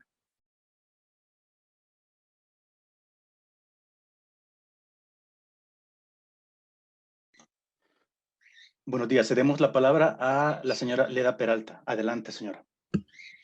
Buenos días. Bueno, muchas gracias por la invitación y de verdad que muy interesantes las presentaciones. Creo que los señores González y Salgado nos dieron una buena cátedra de todo este tema.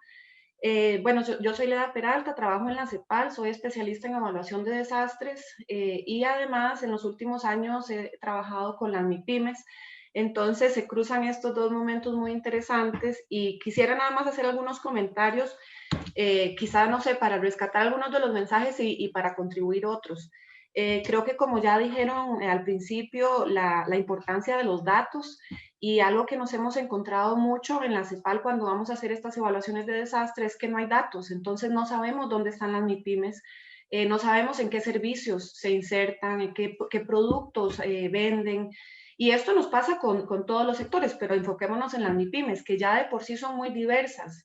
Tenemos desde turismo hasta agro, dispersas en toda la geografía nacional. Entonces, un tema de datos, dónde están las MIPYMES, tener esos registros y también muy importante considerar las empresas informales, que tenemos una altísima informalidad en la región.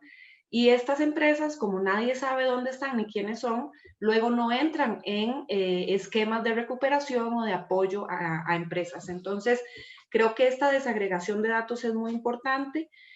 También algo que nos hemos encontrado es el subaseguramiento o pólizas desactualizadas, que esto se relaciona mucho también con que tenemos empresas muy pequeñas y muchas son de subsistencia, son familiares.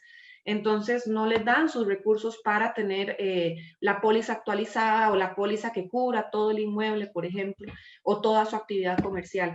Entonces creo que aquí también entra el tema de el apoyo a la empresa en sí, para que sea una empresa competitiva, productiva, y también la importancia de los pools. Creo que cuando hay pools de recursos es más fácil que se asocien. Entonces, todo el tema de asociatividad, cómo hacer que, por ejemplo, todos los pescadores de cierta costa se unan en un grupo y se aseguren juntos. Entonces, eso les baja muchísimo sus premiums y también es como un motivo, una motivación para asegurarse. Y lo último que creo que debería ser lo más importante que nos guíe es la gestión del territorio. La idea sería no tener que tener estos seguros en un mundo ideal porque tenemos una gestión adecuada del territorio, que sabemos esta zona es de protección, esta zona es de amortiguamiento, esta zona es comercial, esta zona es de agricultura, esta es residencial, y eso nos disminuiría muchísimo esta exposición que tenemos de estas comunidades. Y esto tiene que, claro, ir de la mano con la protección ambiental, porque hemos visto que cuando hay ecosistemas saludables son la primera barrera de protección. Y, por ejemplo, en Belice tuvimos la experiencia de que las aseguradoras nos decían, si el ecosistema está sano, el premium baja. Entonces, eso también es algo muy importante que tener en consideración cuando se haga el esquema. Entonces, por un lado, sí, la MIPYME se puede ir a asegurar, pero tiene que ser parte de todo un sistema de gestión empresarial, de gestión del territorio, donde su exposición ya va disminuyendo. Entonces, claro, el seguro va teniendo sentido para estas empresas que son tan pequeñas. Bueno, muchísimas gracias y de nuevo, de verdad que las intervenciones estuvieron muy, muy interesantes. Gracias a los especialistas. Muchas gracias, señora Peralta. Mantenemos el espacio abierto para que puedan emitir sus comentarios.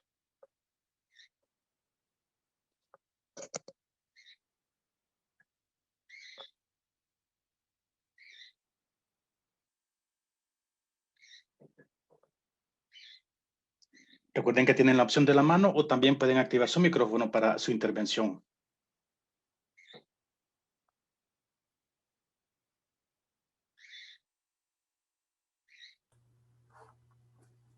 Buenas. Sí, yo creo que hizo una excelente intervención. Voy a tomarme con el respeto debido algunas observaciones. En el tema, obviamente, de mi prima, yo no soy especialista, pero sí he estado en el tema de lo que son generación de capacidades, ¿verdad? Entonces, uno de los puntos que me llamó la atención es el tema de asociatividad. Ese es un tema fundamental. A veces es un tema no muy bien entendido cuando se trata del tema de gestión del riesgo. En esto quiero ser un poco práctico. Cuando se habla de gestión del riesgo es un tema bastante complejo que requiere básicamente de toda la complejidad de actores sociales, incluyendo instituciones, sociedad civil organizada y sector privado. Eso es importante comprenderlo. De hecho, es un avance que tienen todas las leyes, que tienen nuestros sistemas de protección civil y comisiones nacionales de emergencia, ¿verdad? Las leyes intentan precisamente un abordaje básicamente de la protección. Y el otro es la salvaguarda de la vida, ¿verdad? Ese es como el eje triangular en el cual está, ¿verdad? Primero proteger la vida y luego en instancias un poquito más reducidas están los bienes y las propiedades. Por ahí va un poco el concepto de estas leyes que son angulares en esa línea. Y lo otro es crear, digamos, un sistema basado en la prevención, la preparación y la respuesta. Si hay alguna conceptualización en temas de rehabilitación y la reconstrucción, en el cual tocaste un tema fundamental que tiene que ver con el tema de gestión del territorio. Pero el tema de gestión del territorio, y a lo largo que hemos vivido en diferentes intervenciones, sobre todo a nivel país, encontramos que todavía es un campo de conflictos.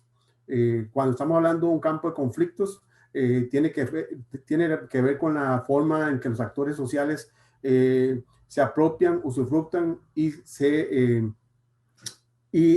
administran el territorio, pasando desde la misma comunidad, luego pasando por el nivel municipal y luego por el nivel central. Entonces todavía tenemos discusiones esenciales de cómo tener una gestión territorial concertada, ¿verdad? Entonces ahí entran esquemas un poquito más elevados, más conceptuales, pero no dejan de ser de difícil tratamiento como el ordenamiento territorial, ¿verdad? En Costa Rica lo aterrizamos con un concepto que se llama plan regulador.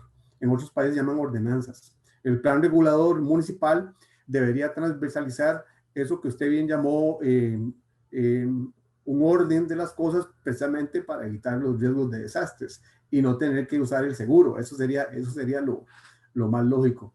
Pero aún tenemos problemas porque a veces no nos entendemos en diferentes actores sociales, a veces se vuelven grupos de interés, grupos de presión, y el abordaje de la gestión del riesgo se ve un poquito al final del camino. Para sintetizar, es un tema que otros grupos especializados están trabajando en un tema que se llama gobernanza. ¿verdad? Entonces, en el tema de gobernanza, ahí sí se está creando músculo para precisamente aterrizar temas de lo que es gestión territorial, que en la práctica y en una sana gestión territorial deberían tener una planificación adecuada que transversalice el concepto de amenaza, pero también de la construcción de la vulnerabilidad que se hace consistentemente, ¿verdad? Y coincido con usted en el tema de que no hay una buena data referente al número y las clases de pymes y sus características para poderles decir el contexto. Eso es importantísimo. Realmente mi especialidad está en el área de la geolocalización, de lo que es el tema de geoamenazas, y sería interesantísimo tener una data lo más actualizada posible de no solamente en dónde operan las pymes, para poder hacer lo que estaba en el esquema que yo mostré, de cruzarlas con las amenazas activas y latentes. Las activas son las que están operando en su dinámica actual, que se les puede medir, que se les puede mensurar en términos de sus variables endógenas y exógenas, y entonces podríamos tener un catálogo de exposición de las pymes, porque las herramientas tecnológicas ya las tenemos, por dichas, suministradas por grupos que nos hacen esos aportes, ¿verdad? Entonces, sí, tenés toda la razón en esa línea, que hace falta, pongamos así, un catálogo de pymes, según su razón de ser, según su área geográfica de trabajo y su área de producción, para poderlas integrar en sistemas que podrían darnos pistas en temas de su vulnerabilidad, de su cartera de exposición, y poderlas pesar, ¿verdad? En Costa Rica se ha estado haciendo un trabajo, porque sí hay un sector que está trabajando las MIPYMES, pero no tenemos, por ejemplo, la geolocalización de sus actividades y un desarrollo más asertivo de lo que usted mencionó, de esa data más actualizada, en la cual sí es necesario tenerla para poder tener un mejor estudio del riesgo. Esa es mi intervención desde mi ámbito de conocimiento. Gracias, señor Salgado. Doctora From. Muchísimas gracias a la CEPAL, a Leda Peralta, por esas observaciones, como también al ingeniero Salgado por las reacciones. Muy bien, Ronald, vamos a continuar. Entonces, le pediría a Roxana Durón, nuestra amiga y colega de Sempromipe, que pueda complementar la jornada de hoy con una perspectiva desde Sempromipe, el tema de riesgos y MIPYMES. Adelante, Roxana. Muchas gracias y buenas tardes a todas y todos. En nombre del director ejecutivo de Sempromipe, David Cabrera, del director ejecutivo interino, muchas gracias por la invitación a participar. Muchas gracias a la dirección ejecutiva de Proyecto Mesoamérica, ¿verdad? Por esta oportunidad, a los colegas de Cerinsa, CEPAL y a los representantes de cada uno de los países de Mesoamérica. Para nosotros como Sempromipe, como saben, ¿verdad? Tenemos la agenda regional MIPYME, y que uno de sus ejes estratégicos es mejorar el entorno financiero. Esta agenda regional MIPYME en su momento fue aprobada por el Consejo Directivo de Sempromipe, actualizada recientemente y aprobada en su momento por los jefes de Estado y Gobierno del SICA. Pues bien, como líneas estratégicas de este eje de mejorar el entorno financiero, el Consejo Directivo del 2019 autorizó dos líneas, ¿verdad?, dentro del eje de mejorar el entorno financiero, que es incidencia en política pública y generación de herramientas. ¿Qué significa en incidencia en política pública? Pues bueno, trabajar para generar alianzas intersectoriales y procurar el diálogo público-privado con entidades como el BID, Red CAMIF, todas las entidades privadas como Cerinsa, ¿verdad? Que ofrece pues productos financieros inclusivos a la MIPYME. También el Banco Mundial, la Secretaría Ejecutiva del Consejo Monetario Centroamericano, las asociaciones fintech, asociaciones de inversionistas ángeles, supervisores reguladores y etcétera, con el objetivo de contribuir a una agenda de trabajo que articule el sector público y privado, asimismo la promoción de estas buenas prácticas de regulación y políticas que mejoren el entorno del acceso no solamente al financiamiento, sino que también a este tipo de productos y servicios financieros para todas las personas empresarias y emprendedoras. Y dentro de esta gestión de generación de herramientas, pues tienen que ver estos instrumentos que hoy hemos conocido de parte de Cerinsa y de parte también de cómo el cambio climático está afectando la actividad productiva de toda la MIPYME, ¿verdad? En la región. Me llena de mucho orgullo saber los resultados que ha tenido Cerinsa, pues estuve muy asociada a todo este desarrollo desde El Salvador en su momento, y qué bueno pues todo el desarrollo que ha tenido, y qué bien que se han aliado con Micro para el tema de seguros que tienen que ver con desastres naturales. Pues estos son los productos y servicios que llevan para poder accesar a la MIPYME. Como ya se decía por ahí, son seguros que tienen primas muy pequeñas, anuales, accesibles para toda la micro, pequeña y mediana empresa. Como sabemos, tenemos un poco más de 1.3 millones de MIPYMES en toda la región, que el 99% de estas son que incluye gran empresa, y que el 99% de esas son MIPYMES.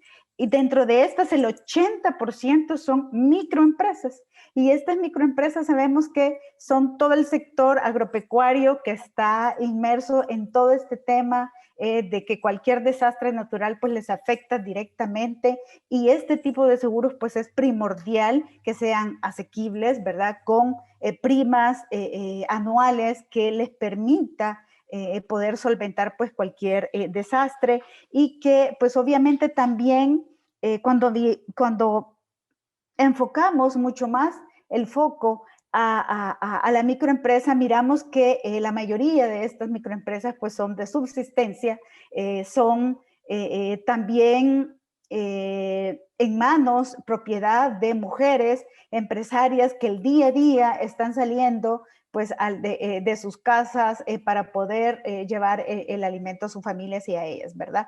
Y ser productivos en cada uno de nuestros países de la región de Mesoamérica. Y por tanto, es importante que tanto público como privado nos acerquemos y construyamos este tipo de herramientas, este tipo de productos y servicios que lleguen al sector. Hoy se hace a través de las microfinancieras con Cerinsa. La experiencia que hablaba el colega de Cerinsa aquí en El Salvador ha sido una experiencia con Micro, que lo empezó pues un banco público aquí en El Salvador, este microseguro. Pues entonces es importante que esto lo pongamos en las manos de todas las MIPYME, ¿verdad? Y sobre todo a esta microempresa que es la más afectada, y que obviamente esto genera inclusión financiera. Pero no quiero dejar de lado un tema importante. Si le agregamos a estos productos y servicios financieros el tema de tecnología financiera, o sea, las fintech, podemos llegar mucho más cobertura a la MIPYME, ¿verdad? Si tenemos 1.3 millones de empresas en toda la región, y que el 80% de estas son micro, pues entonces la tecnología financiera puede ayudar a esto, ¿verdad? Y ya hay pues algunas iniciativas dentro de la región que puede llevar y facilitar estos servicios a toda la MIPYME. Así es que muchas gracias, no quiero alargarme más, me dieron 5 minutitos, Lidia. Muchas gracias por la oportunidad. Muchísimas gracias a Sempromipe, muchas gracias Roxana por acompañarnos en esta mañana, pero también por acompañarnos en la organización y preparación de estos conversatorios. Muy bien. Perfecto, hemos llegado a nuestro final de este encuentro importante con un tema que es vital. Gestión del riesgo de desastres, MIPYMES y opciones para que las MIPYMES puedan estar protegidas. Muy bien, voy a cerrar agradeciéndole a Nicaragua, al comisionado Marín, al canciller Denis Moncada, como también al doctor González del SINAPRED, a nuestros participantes, panelistas, ingeniero Salgado, al señor Alemán de Cerinsa, a Roxana, a cada uno de ustedes, Leda de la CEPAL, gracias por complementar. Y solo quisiera anunciar que el 11 de febrero, por el mismo canal y a la misma hora, vamos a estar abordando el 5º conversatorio de MIPYMES con el tema Desafíos y soluciones para la digitalización de las pymes. De igual manera, el 23 de febrero vamos a tener nuestro 6º conversatorio con el tema Cooperantes en acción en apoyo a las MIPYMES en Mesoamérica. Bien, el 17 de marzo vamos a participar todos en el lanzamiento del curso para MIPYMES que estará alojado en la plataforma mesoamericana de cooperación Sur-Sur, Cooperasur. Desde ya todos y cada uno de ustedes están cordialmente invitados a estos 3 encuentros que serán preparatorios para ese gran 6º foro de pymes que estaremos celebrando ya hacia el final del semestre. Muchas gracias a cada uno de ustedes, a nuestros representantes del Consejo Empresarial Mesoamericano, a nuestros socios cooperantes, a cada enlace de gestión del riesgo, de protección civil, como también a cada enlace de las pymes. Muchas gracias y nos encontraremos entonces el 11 de febrero. Feliz día para todos.